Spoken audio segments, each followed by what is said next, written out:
الحمد لله رب العالمين،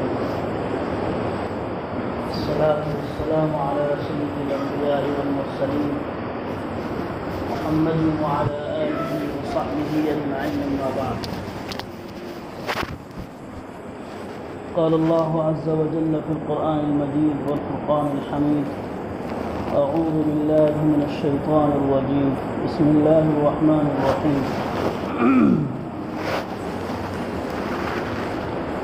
إنك لعلى خلق عظيم.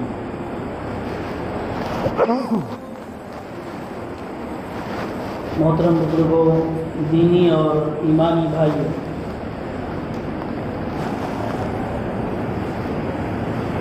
گزشتہ 3 ہفتوں سے ہم تمام حضور اکرم صلی اللہ علیہ وسلم کے مقام، مرتبے، آپ کی صفات اور آپ کے اخلاق کیا تھے، اس کے بارے میں سن رہے ہیں. اور اس سے گزشتہ ہفتے میں آپ کے اخلاق پر بات ہوئی تھی. امید ہے کہ ہمارے ذہنوں میں وہ باتیں ہوں گی اور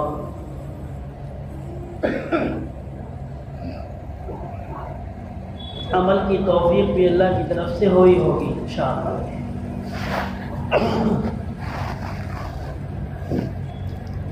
حضور پاک صلی اللہ علیہ وسلم کی ذات، صفات اور آپ کی زندگی ایسی ہے کہ اگر اس کو بیان کرنے کے لیے گھنٹوں بھی بیٹھا جائے اور دن بھی بیٹھا جائے، مہینوں بیٹھا جائے، تو آپ کی تعریف مکمل نہیں ہو سکتی. تو آج ہم آپ کے اخلاق کے ایک پہلو پر بات کریں گے کہ آپ کے اخلاق کا وہ پہلو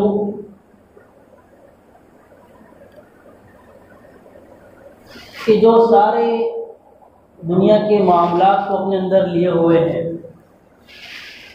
آپ صلی اللہ علیہ وسلم اتنے بڑے مرتبے پر فائز ہونے کے باوجود امام الانبیاء، نبیوں کے امام، سید البشر، پوری دنیا کے انسانوں کے سردار، سید الکونین، خاتم النبیین، کہ جس کے صدقے اور طفیل میں پوری دنیا اللہ نے بنایا ہے. اگر وہ نہ ہوتے تو دنیا نہ ہوتی، اگر وہ نہ ہوتے تو آسمان اور زمین نہ ہوتے، اگر وہ نہ ہوتے تو آج جو نظام ہم دیکھ رہے ہیں دنیا کا، کچھ بھی چل نہیں رہا ہوتا. تو جس کے طفیل میں اللہ نے دنیا بنائی ہے، ان کے اخلاق کی وہ صفت کہ آپ کے اندر کتنی تواضع اور انکساری تھی، کود کود کر بھری ہوئی تھی. اور آپ کے تواضع کی یہ شان اور آپ کے تواضع کی یہ حد تھی کہ صحابہ کرام رضی اللہ عنہم اجمعین آپ سے گھل مل جایا کرتے تھے، آپ کے قریب بیٹھا کرتے تھے، اور آپ کے اور صحابہ کے درمیان کوئی نہیں تھا جو آپ کو اور آپ کے صحابہ کو ملاقات سے روکتا، بلکہ ہر صحابی، ادنا سے ادنا صحابی بھی جب چاہتا، جہاں چاہتا آپ سے ملاقات کر لیتا. اور ہمارے نبی صلی اللہ علیہ وسلم کو پسند بھی عاجزی ہی تھی شروع ہی سے. حضرت ابو ہریرہ رضی اللہ تعالیٰ عنہ بیان فرماتے ہیں کہ ایک مرتبہ حضرت جبرائیل علیہ السلام آپ کے پاس بیٹھے ہوئے تھے. تو جبرائیل علیہ السلام نے دیکھا کہ ایک فرشتہ آسمان سے اتر رہا ہے. تو جبرائیل علیہ السلام نے فرمایا کہ یا رسول اللہ، یہ جو فرشتہ ابھی جو نازل ہو رہا ہے، جب سے یہ پیدا ہوا ہے یہ دنیا میں کبھی نہیں اترا، یہ پہلی مرتبہ آپ کے پاس آ رہا ہے. پھر وہ جب فرشتہ آپ کے پاس آیا تو اس فرشتے نے کہا کہ یا رسول اللہ، میں اللہ کی طرف سے آیا ہوں، اللہ نے پیغام دے کر مجھے بھیجا ہے کہ آپ بادشاہ نبی بننا چاہتے ہیں یا بندہ نبی بننا چاہتے ہیں. بادشاہ نبی بننا چاہتے ہیں یا بندہ نبی بننا چاہتے ہیں؟ تو ہمارے نبی صلی اللہ علیہ وسلم نے فرمایا کہ میں بندہ نبی اور بندہ رسول بننا چاہتا ہوں. میں تواضع والا، انکساری والا نبی بننا چاہتا ہوں، بادشاہ والا نبی بننا نہیں چاہتا. تو ہمارے نبی نے کیا اختیار فرمایا؟ تواضع. چاہتے تو بادشاہ والے نبی بنتے. جب بادشاہ والے نبی بنتے تو ساری لگژری لائف اور سارے محلات، سارے بنگلے، ساری گاڑیاں اور سارا جو کچھ آج ہم دیکھ رہے ہیں، دنیا کی مستی، دنیا کی رنگینی، وہ سب کا سب ہمارے نبی کو مل جاتی. لیکن ہمارے نبی نے کیا فرمایا؟ کیا چوز کیا؟ کیا اختیار فرمایا؟ کہ میں بندہ نبی بننا چاہتا ہوں، بندہ رسول بننا چاہتا ہوں.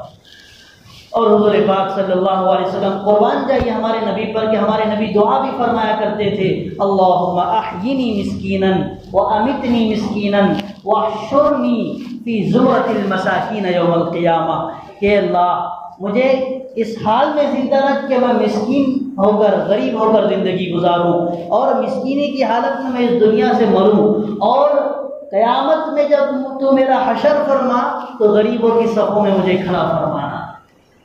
ایک مرتبہ حضرت عائشہ صدیقہ رضی اللہ تعالیٰ عنہ نے یہ دعا فرماتے ہوئے سن لیا تو پوچھا کہ یا رسول اللہ آپ یہ دعا کیوں مانگتے ہیں؟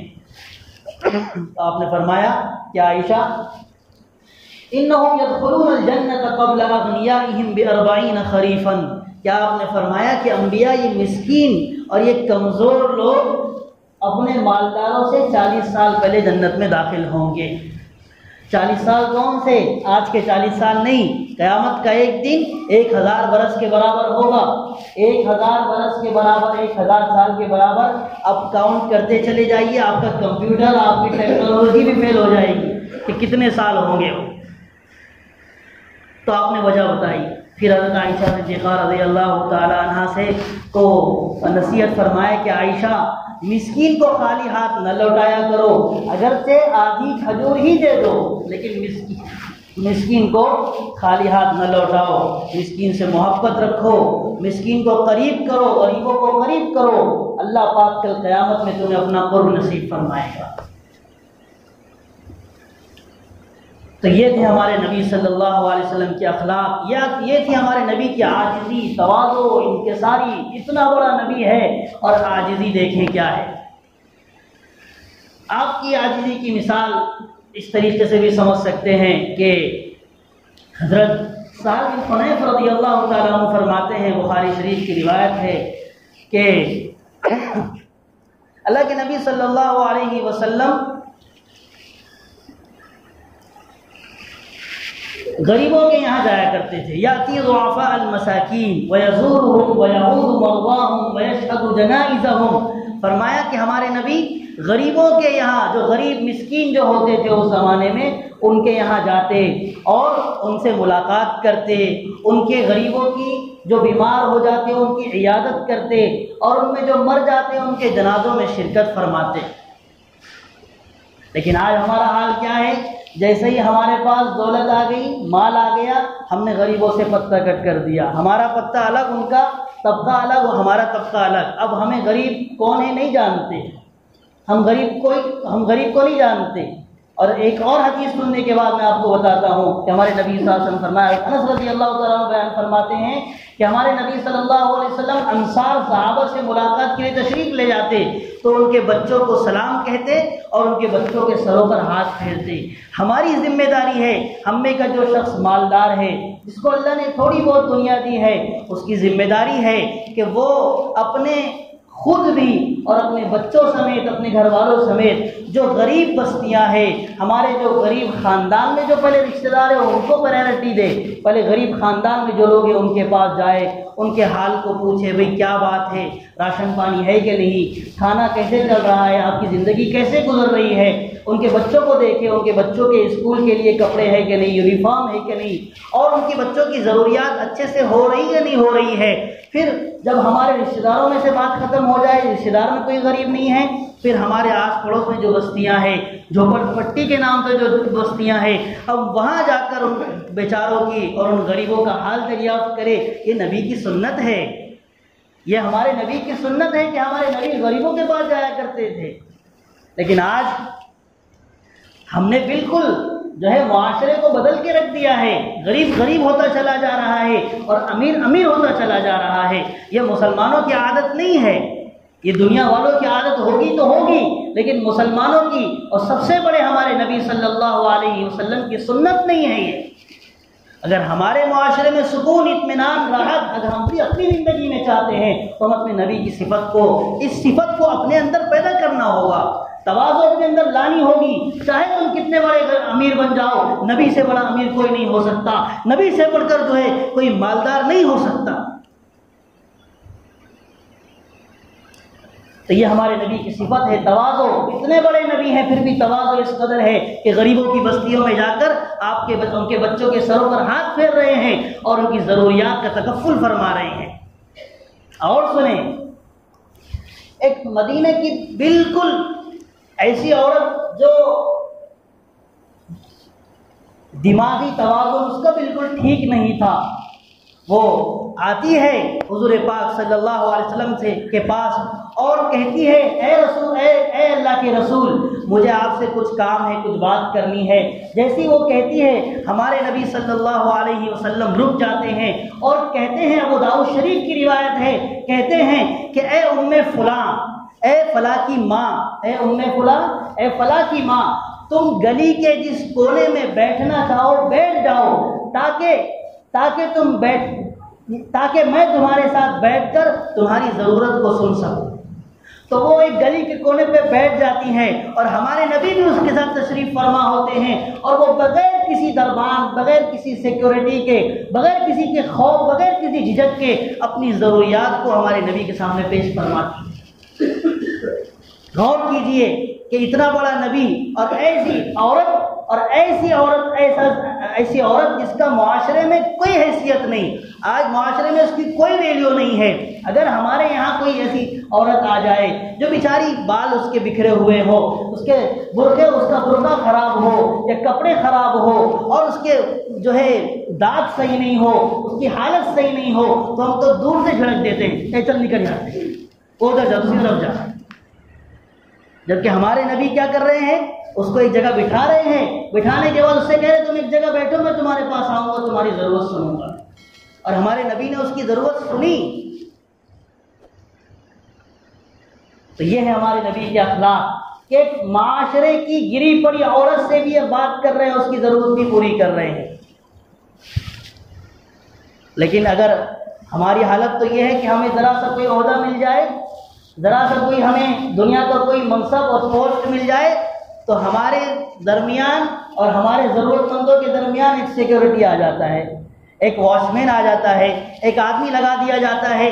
پھر جب اس ضرورت مند کو اس سے ملنا ہے تو پہلے اس کی اجازت لو، پھر یہ اجازت دے گا بھی نہیں دے گا، اگر دے گا تو گھنٹوں میں، نہ تو کبھی کئی دنوں میں ذلیل کر کے پھر وہ ملاقات کا موقع دیتا ہے، اور کبھی کبھی تو بغیر رشوت کے ملنا مشکل ہو جاتا ہے۔ اور ضرورت مندوں کا کیا پوچھنا، بلکہ جس کو پوسٹ ملی ہے، جو عہدے دار ہے، اس کے جو انڈر میں جو امپلائیز ہیں، اس کے انڈر کے جو لوگ ہیں، وہ بھی اس سے بات کرنے کو تھراتے ہیں، خوف کھاتے ہیں۔ اور ہمارے نبی کا کیا حال ہے؟ اتنا بڑا نبی ہے اور ایک ادنا سا صحابی آ کر آپ سے بات کرتا ہے، ایک ادنا سی گری پڑی عورت آپ سے آ کر جو ہے ملاقات کرتی ہے، اپنی ضرورت کو سامنے رکھتی ہے۔ یہ ہمارے نبی کے اخلاق ہے۔ تو اگر ہم اپنی زندگی میں سکون چاہتے ہیں، چین چاہتے ہیں، معاشرہ خوبصورت دیکھنا چاہتے ہیں، آج جو ہے دنیا بہت ترقی پر ہے، دنیا کی چیزیں بہت ترقی پر ہے، لیکن سکون اتنا ہی غارت اور برباد ہو گیا ہے۔ آج ہمارے دل جڑے ہوئے نہیں ہیں، آج مالدار اپنی جگہ پر ہے، غریب اپنی جگہ پر ہے، کسی کو کسی کی پڑی ہوئی نہیں ہے، ہر کوئی اپنی جو ہے لائف جی رہا ہے، میں، میرے بچے، میں، میری بیوی، میرا گھر۔ یہ زندگی نبی کی زندگی نہیں ہے، یہ زندگی صحابہ کی زندگی نہیں ہے، یہ زندگی قرآن والی زندگی نہیں ہے، یہ غیروں کی زندگی ہے، یہ نبی کے دشمنوں کی زندگی ہے، اللہ کے دشمنوں کی زندگی ہے، اور اللہ اسے پسند نہیں فرماتا۔ اور سنیں، عبداللہ ابن عباس رضی اللہ تعالیٰ عنہ فرماتے ہیں کہ ہمارے نبی صلی اللہ علیہ وسلم میں کتنی تواضع تھی۔ کان رسول اللہ صلی اللہ علیہ وسلم یجلس علی الارض ویأکل علی الارض ویجیب دعوت المملوک علی خبز الشعیر فرماتے ہیں کہ ہمارے نبی کے اخلاق اور ہمارے نبی کی زندگی لائف اسٹائل کیسا ہے کہ نبی زمین پر بیٹھا کرتے تھے، زمین پر کھانا کھاتے تھے، اور ایک غلام کی دعوت کو، ایک جو کی روٹی پر ایک غلام کی دعوت کو قبول فرماتے تھے۔ پھر ہماری زندگی کی بات آتی ہے، آج ہمارے پاس ذرا سا مال آ گیا تو ہم پہلے گھر بڑا کرتے ہیں، گھر بڑا ہونے کے بعد ہمارے یہاں صوفے دیکھے جاتے ہیں، صوفہ سیٹ خریدا جاتا ہے، پھر ہمیں زمین پر بیٹھنا ہمارا نفس گوارا نہیں کرتا، ہم زمین پہ بیٹھے، ہم سیٹ ہو گئے، ہم کاروبار والے ہو گئے، ہماری دکانیں ہو گئی، ہم زمین پر بیٹھے، یہ کیسے ہو سکتا ہے؟ یہ ہماری شان کے خلاف ہے۔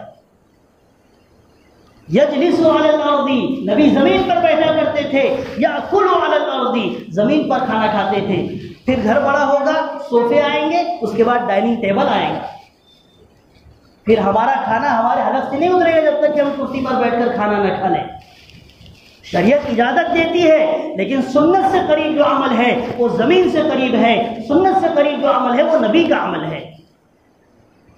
اور جو سنت پر چل کر زندگی گزارے گا، سنت کو سامنے رکھ کر زندگی گزارے گا، کل اللہ کے نبی اسے اپنے بغل میں بٹھائیں گے، شاباشی دیں گے، اس سے محبت فرمائیں گے۔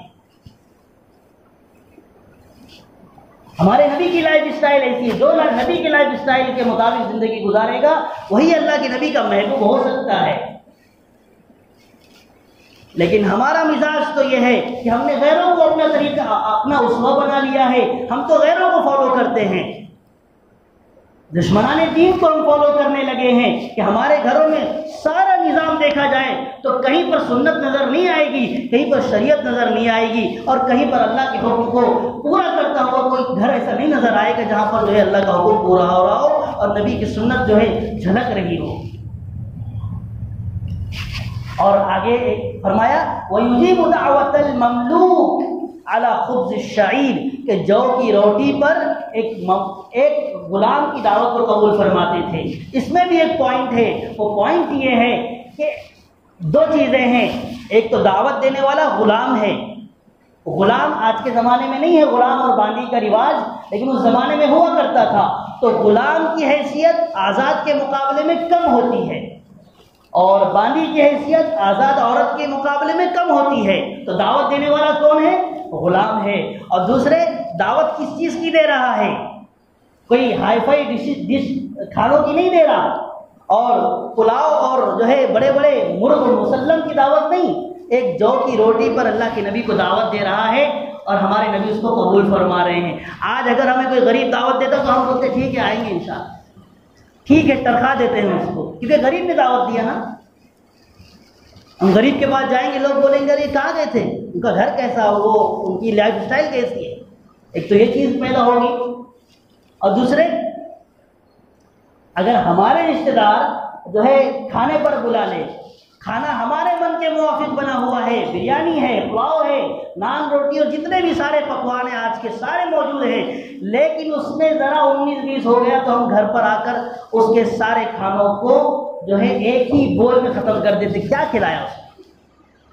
کیا ضرورت تھی بلانے کی؟ ہم اپنے گھر پہ کھا لیتے، جبکہ بیچارے نے اتنا انتظام کیا، اہتمام کیا، ذرا 19-20 ہو گیا تو ہم جو ہے پوری دعوت کو جو ہے اس کی تانے مارتے ہیں کہ چاہتا تو ہم اپنے گھر پہ کھا لیتے، وہ دال روٹی نہیں بنایا اس نے، تمہارے من کے موافق ہی بنایا۔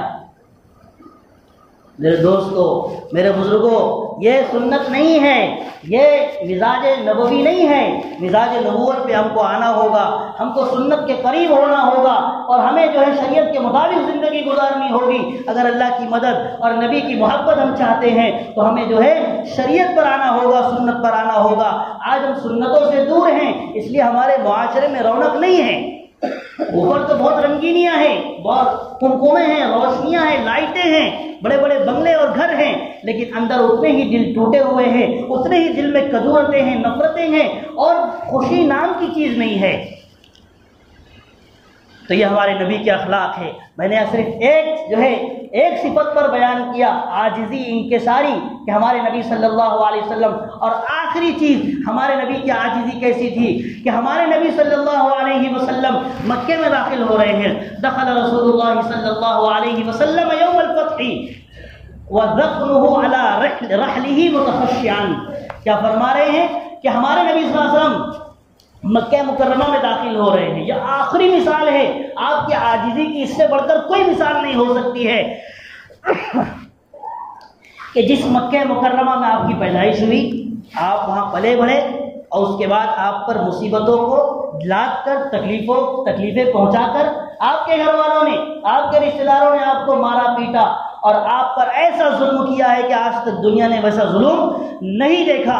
پھر اسی مکے سے، اسی جائے پیدائش سے جہاں آپ کی پیدائش ہوئی، وہاں سے آپ کو نکال باہر کر دیا گیا اور آپ کو ذلیل اور رسوا کر دیا گیا. پھر اللہ پاک اسی نبی کو اسی مکے میں کئی سالوں کے بعد اللہ پاک فتح نصیب فرما رہے ہیں اور ان دشمنوں کو ذلیل یعنی شکست فرما رہے ہیں کہ اب تم جو ہے ہار گئے، اور ہمارے نبی فاتح بن کر مکے میں داخل ہو رہے ہیں. تو کیسے داخل ہو رہے ہیں ہمارے نبی صلی اللہ علیہ وسلم؟ ہمارے نبی صلی اللہ علیہ وسلم اونٹنی پر بیٹھے ہوئے ہیں اور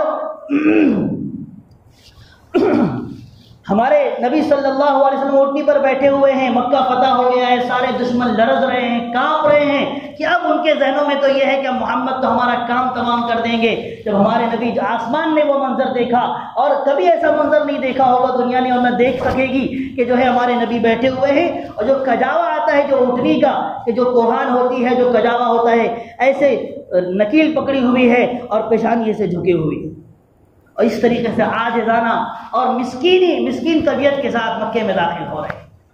جبکہ چاہیے تو یہ تھا کہ فاتحانہ انداز میں، متکبرانہ انداز میں داخل ہوتے کہ اب تو تمہاری خیر نہیں، ابو سفیان کا اس کو پکڑ کے لایا جائے اور وہ فلاں دشمن کا اس کو پکڑ کے لایا جائے. بلکہ ایسا نہیں کہا، بلکہ گردن جھکا کے عاجزی کے ساتھ داخل ہو رہے ہیں. اور کیا فرما رہے ہیں؟ من دخل دار ابی سفیان فهو مامون، کہ جو ابو سفیان کے گھر میں بھی پناہ لے لے وہ شخص بھی مامون ہے. ابو سفیان ابھی اسلام قبول نہیں کیے، دشمن ہے اسلام کے. فرما رہے کہ تو دشمن کے گھر میں بھی پناہ لے گا ہم اس کو بھی پناہ دے دیں گے. اور پھر آخر میں اعلان فرمایا لا تثریب علیکم اليوم انتم الطلقاء، کہ سب کے سب آزاد ہو اور تم پر کوئی داروگیر اور کوئی پکڑ نہیں ہے.